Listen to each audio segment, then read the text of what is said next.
Selamat siang, saya Holong Hartarosyan dengan NIM DWB 118 jurusan Arsitektur, Fakultas Teknik. Di sini saya akan mempresentasikan tugas Bahasa Indonesia bab 6 dengan judul klausa dan kalimat. Di sini saya menulis beberapa bagian dan klausa merupakan suatu gramatikal berupa kelompok kata yang sekurang-kurangnya terdiri atas subjek dan predikat, dan berpotensi menjadi kalimat. Sementara itu, kalimat adalah satuan bahasa terkecil yang dapat mengungkapkan pikiran yang utuh atau setiap tuturan yang dapat mengungkapkan suatu informasi secara lengkap.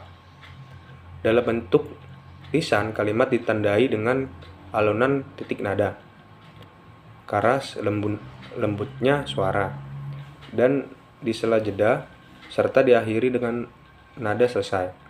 Dalam bentuk tulis, kalimat dimulai dengan huruf kapital dan diakhiri dengan tanda titik atau tanda seru atau tanda tanya. Sementara itu, di dalamnya dapat disertai tanda baca lainnya, seperti tanda koma, tanda titik koma, tanda hubung, atau tanda kurang.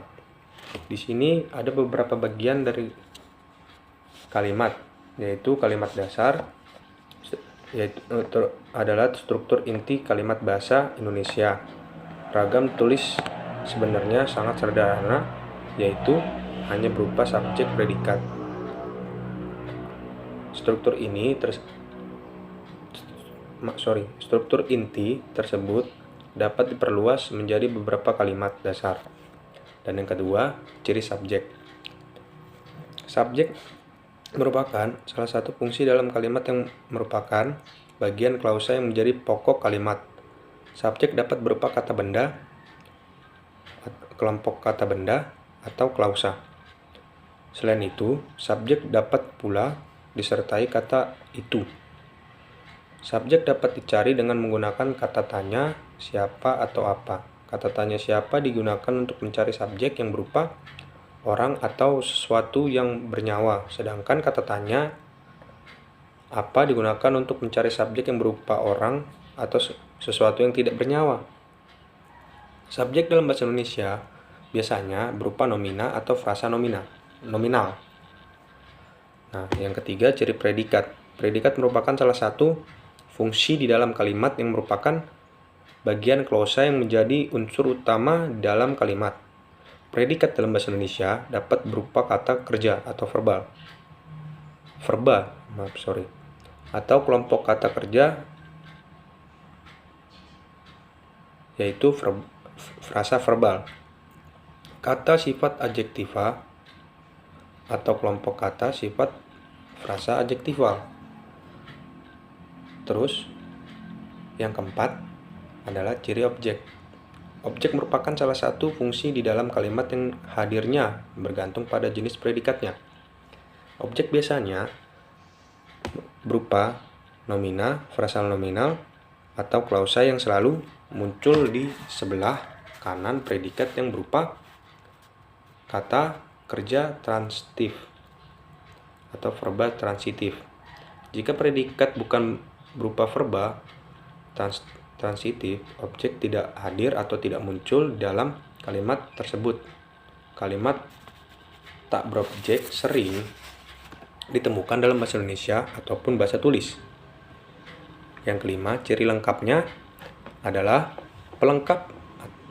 Seperti halnya objek adalah unsur kalimat yang hadirnya juga bergantung pada predikat.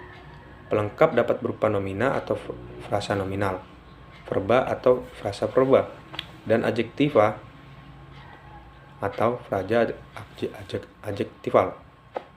Posisi pelengkap dapat terletak di sebelah kanan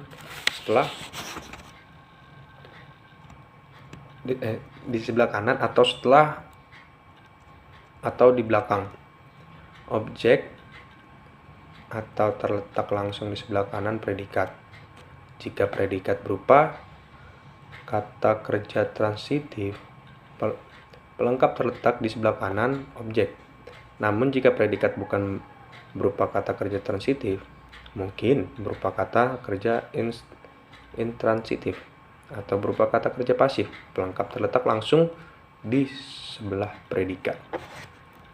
Keenam, ciri keterangan. Keterangan adalah unsur yang kehadirannya bersifat tidak wajib. Keterangan dapat berupa nominal atau frasa nominal. Frasa nominal berupa frasa preposisional atau berupa adverbal. Nominal atau frasa yang dapat menduduki fungsi keterangan biasanya berupa nominal, temporal, atau nominal yang menyatakan waktu. Selain itu, keterangannya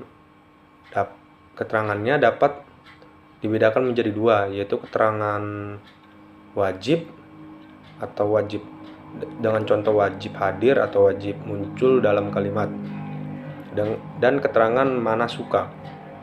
Keterangan wajib merupakan bagian dari predikat, sedangkan keterangan mana suka adalah bagian dari predikat. Keterangan mana suka merupakan keterangan sejajar dengan subjek dan predikat. Yang terakhir adalah analisis kategori, fungsi, dan peran. Kalimat dapat diuraikan berdasarkan kategori, fungsi, dan peran. Analisis kategori menguraikan kalimat berdasarkan kelas kata mengis konsisten di dalam kalimat. Analisis fungsi menguraikan kalimat berdasarkan subjek, predikat atau objek, pelengkap dan atau keterangan. Analisis peran menguraikan kalimat berdasarkan makna unsur-unsur pembentuknya. Sekian presentasi saya. Apabila salah kata, mohon maaf. Terima kasih. Selamat siang.